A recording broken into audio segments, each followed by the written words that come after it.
Hello friends, எல்லோரும் எப்படி இருக்கீங்க? புது வருஷம் வந்துட்டு அடுத்த மாதிரி பொங்கல் வந்துகிட்டே இருக்கு.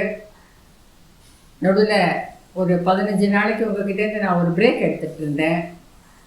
இப்போது இந்த தலைப்பை பார்த்துருப்பீங்க. நீங்கள் நினைத்ததெல்லாம் நடந்ததா? போன வருஷம் நீங்கள் என்னெல்லாம் நினச்சிட்டு இருந்தீங்க, என்னெல்லாம் பிளான் பண்ணீங்க போன வருஷம் நடக்கணும் அப்படின்னு சொல்லிட்டு, அதில் எவ்வளோ விஷயங்கள் நடந்தது? அதாவது நீங்கள் முயற்சி பண்ணி அதில் நீங்கள் ஜெயிச்ச விஷயங்கள் எத்தனை?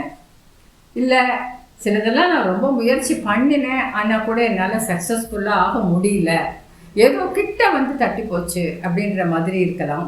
அதற்கு எதனால், அதாவது எந்த ஒரு விஷயத்தையுமே எடுத்துட்டாக்க நமக்கு ஒன்று கிடைக்கல அப்படின்னு சொன்னாக்கா, சே எனக்கு மட்டும் ஏன் கிடைக்காம போயிடுது அப்படிங்கிற மைண்ட் செட்டு தான் நம்மள நிறைய பேருக்கு இருக்கும்.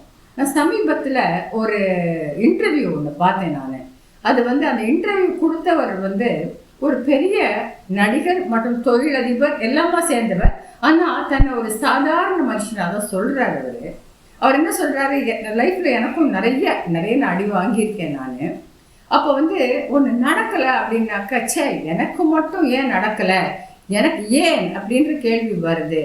அப்படிங்கும்போது எதனால அது எனக்கு கிடைக்காம போச்சு, அதுக்கான காரணம் என்ன, நான் என்ன கொஞ்சம் சரியா பண்ணியிருந்தா அது எனக்கு சேர்ந்திருக்கும் அப்படிங்கிற ஒரு அப்ரோச் நமக்கு தேவை அப்படிங்கிறாரு. எது எடுத்துட்டாலுமே வாஸ்தவம் தான். நம்ம நிறைய முயற்சிகள் பண்றோம், நம்மளுடைய முயற்சி பண்ற இன்னொருத்தர் ஜெயிச்சு அடுத்த கட்டத்துக்கு போயிடுறாங்க. ஆனா நம்மளால போக முடியலன்னும் பொழுது அங்க என்ன வித்தியாசம், ஏன் அப்படிங்கிறத நம்ம கொஞ்சம் ஆராய்ச்சி பண்ணினா கண்டிப்பாக ஜெயிக்க முடியும் அப்படிங்கிறது ஒரு சைக்காலஜிஸ்ட் சொல்கிறது தான். எல்லா சைக்காலஜிஸ்டும் சொல்கிற ஒரு விஷயந்தான் அது. அதை நீங்கள் பண்ணுங்க. ஆக நினைச்சது நடக்கலை அப்படிங்கிறதுல ஒரு பக்கம் நமக்கு இருந்தால் கூட சில அதெல்லாம் பிளான் பண்ண விஷயங்கள் நடக்கலை, நினைச்சு பார்க்காதது ஒன்று நடந்துருது அப்படின்னாக்கா அதை எப்படி ஃபேஸ் பண்ணுறது அப்படிங்கிறது நீங்களே ஏதாவது திடீர்னு நடந்துருக்கலாம் அவங்க வாழ்க்கையிலையும். பட் என் வாழ்க்கையில் நடந்த ஒரு விஷயத்தை தான் இப்போ நான் உங்ககிட்ட பகிர்ந்துக்க போகிறேன். 15 நாள் நான் ஒரு கேப் எடுத்துட்டு இருக்கேன் உங்ககிட்ட. என்னக்கா என் வாழ்க்கையில் ஏதோ ஒரு பெரிய விஷயம் நடந்துடுது அப்படிங்கிறதுனால தான். டிசம்பர் மாத கடைசியில் 28ஆம் தேதி அன்னைக்கு என்னுடைய கணவர், அவர் வழக்கமாக நான் இப்போ இருக்கிறது சென்னையில் வில்லிவாக்கத்தில் இருக்கேன். அங்கே திருவள்ளூர் கோவிலுக்கு அவர் வாரம் வெள்ளிக்கிழமை போவார். இங்கேருந்து வில்லிவாக்கத்துலேருந்து ஆட்டோ பிடிச்சி ஸ்டேஷன் போய் அங்கேருந்து ட்ரெயினில் அங்கே இறங்கி ஒரு ஆட்டோ பிடிச்சி கோவிலுக்கு போவார். வழக்கமாக நடக்கிறது தான். சுவாமியும் பார்த்த மாதிரி இருக்கும், ஒரு ட்ரெயின் ட்ராவல் ஒரு நல்லா இருக்கும் இந்த வெதரில் அப்படிங்கிறதுனால போயிட்டு வருவார். அவருக்கு வயசு இப்போது 70. அன்றைக்கி வெள்ளிக்கிழமை அன்றைக்கி கரெக்டாக ஒரு 7:20 7:25 எனக்கு ஒரு ஃபோன் பண்ணுறார். ஃபோனில் அவர் தான் பேசினார். சரி, சாதாரணமாக கேட்பார், இந்த கோவில் மடப்பள்ளியிலேருந்து என்ன பிரசாதம் வாங்கிட்டு வரணும்னு கேட்க போகிறாரு அப்படிங்கிறதுக்கு தான் அவர் ஃபோன் பண்ணுறாருன்னு வச்சு சொல்லுங்க அப்படின்னு நான் சொன்ன உடனே, இந்த மாதிரி என்னை ஒரு பைக்காரன் இடிச்சிட்டான், எனக்கு கீழே விழுந்து எனக்கு ரத்தம் வருது, இங்கே ஒரு போலீஸ்காரர் ஜிஹெச்சில் அட்மிட் பண்ணணும்னு சொல்கிறாரு. நான் இருக்கிறது கிட்டத்தட்ட 40 கிலோமீட்டர் தள்ளி இங்கே வில்லிவாக்கத்தில் இருக்கேங்க. நல்ல காலத்துக்கு என் பையனும் மருமகளும் வீட்டில் தான் இருந்தாங்க, ஊர்லேருந்து வந்திருந்தாங்க. இவர் இப்படி சொன்னார் அப்படின்ன உடனே அந்த நிமிஷம் எப்படி இருந்திருக்குன்னு கொஞ்சம் யோசிச்சு பாருங்களேன். அது சொல்லிட்டே இருக்காரு, திடீர்னு வாய்ஸ் கட் ஆகிடுது. பையன் உடனே ஃபோனை வாங்கி, அப்பா எங்கே கூட்டிகிட்டு போகிறா, உடனே எங்கே கூட்டிகிட்டு போகிறான்னாக்க இதே ஒன்றுமே வரல. அதுக்கப்புறமா பையனும் மருமகளும் கார் எடுத்துட்டு அடிச்சு போறேன்ட்டு அவங்க அப்பா நடுவில் இப்போ ஃபோனுக்கு பேசிட்டே ட்ரை பண்ணிகிட்டே இருக்கு, குரல் கொடுத்தா எங்கன்னு கேளுன்னு சொல்லிட்டு ஒரு வழியாக நைட்டு ஒரு போய் சேர்ந்து அப்போதான் தெய்வம் நான் போன தடவை ஒரு வீடியோவில் நான் சொன்னேங்க, தெய்வம் என்ன சங்கு சக்கரத்தோட தான் வருமா அப்படின்னு கேட்டு, இல்லைங்க, காவல் தெய்வமா காவல்துறையிலேருந்து கூட வரலாம். ஏன்னா எங்கள் ஹஸ்பண்ட் கோவிலேருந்து வெளியில் வந்திருக்காருங்க, வண்டியிலேயே ஆட்டோவில் ஏறுறதுக்கு முன்னாடி ஒரு 2 நிமிஷத்துக்குள்ள நடுவில் ஒரு 2 வீலர் காரம் வேகமாக அவருக்கு இழுத்தடிட்டார். அந்த இடம் என்னன்னாக்க நல்லா ஒரு சிக்னல், டிராஃபிக் சிக்னல் காரர் நிற்கிற ஒரு இடம் அப்படிங்கிறதுனால டியூட்டி முடிஞ்சு ஒரு டிராஃபிக் சிக்னல்காரர் கிளம்புறாரு, போலீஸ்காரர் இன்னொருத்தர் டியூட்டி எடுத்துக்கிறார். அந்த டியூட்டி முடிஞ்ச டிராஃபிக் போலீஸ்காரர் என்ன பண்ணினாரு, உடனே இவரை ஒரு ஆட்டோவில் ஏற்றி நேராக கொண்டு அவரே ஜிஹெச்சில் கொண்டு போய் அட்மிட் பண்ணியிருக்காங்க. ஒரு போலீஸ்காரரே அட்மிட் பண்ணிட்டார் அப்படின்னு சொன்ன உடனே அந்த ஜிஹெச்ல இவர் மறுத்திருக்காரு. எங்க ஹஸ்பண்டுக்கு எப்பவுமே கொஞ்சம் வந்துட்டு அவருக்கு எல்லாம் முடியுன்ற ஒரு இது ஜாஸ்தி. அவர் என்ன சொல்லியிருக்காரு, என்ன ஸ்டேஷன்ல விட்டுருங்க, நான் வீட்டுக்கு போய். அவருக்கு சீரியஸ்னஸ் ஆஃப் தி இது தெரியல அவருக்கு.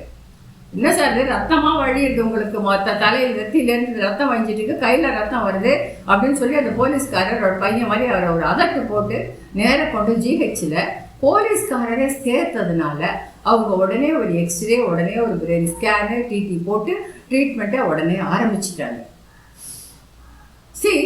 அதாவது இது நிச்சயமா எங்களால் கொஞ்சம் கூட நினைச்சு பார்க்க முடியாத ஒரு சுச்சுவேஷனுங்க. என் பையன் இங்கேருந்து 40 கிலோமீட்டர் வண்டியை ஓட்டிட்டு போறச்ச அவனுக்கு வந்து அப்பாவோட குரலை சப்சிக்வெண்ட்டாக ஃபோனில் கேட்க முடியல. ஏன்னாக்கா இவர் ஃபோனை வச்சுட்டு அங்கே எக்ஸ்ரேக்கும் அதுக்கும் போயிருக்காரு. நேராக போய் இவர் அந்த ஜிஹெச்சுக்குள்ளே என்ட்ரான உடனே இங்கே இருக்கே வாப்பா அப்படின்னு குரல் கொடுத்ததுக்கப்புறம் தான் அப்பா இருக்காருன்ற நம்பிக்கையே அவனுக்கு வந்தது. அப்படின்னா அந்த சுச்சுவேஷன் நினைச்சு பார்க்காத ஒரு விஷயங்க.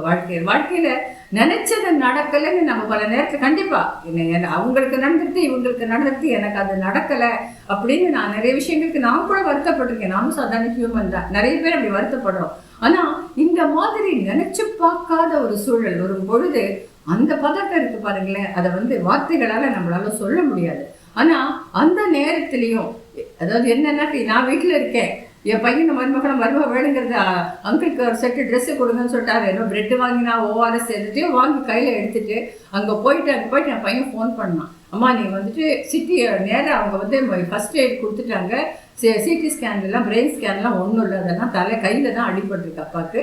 நீ எந்த சென்னை ஹாஸ்பிட்டல் எதோடையாவது பேசி உடனே நீ அரேஞ்ச் பண்ணிவிடு நைட்டுக்கு அட்மிட் பண்ணுறதுக்கு. அந்த உடனே நான் சென்னையில் இருக்கிற அப்பல்லோ கார்பரேட் ஹாஸ்பிட்டலுக்கு ஃபோன் பண்ணி இந்த மாதிரி எமர்ஜென்சியில் கூட்டிகிட்டு வரணும்னு சொல்லிட்டு நான் நேரம் இங்கேருந்து ராத்திரி 10:30 மணி, மழை வேற பெஞ்சிட்டு இருக்கு அன்னைக்கு, 10:30 மணிக்கு கிளம்பி 11 மணிக்கு நான் போய் ஹாஸ்பிட்டலில் போய் சேர்ந்தேன். அவங்க 12 மணிக்கு கூட்டிகிட்டு வந்தாங்க.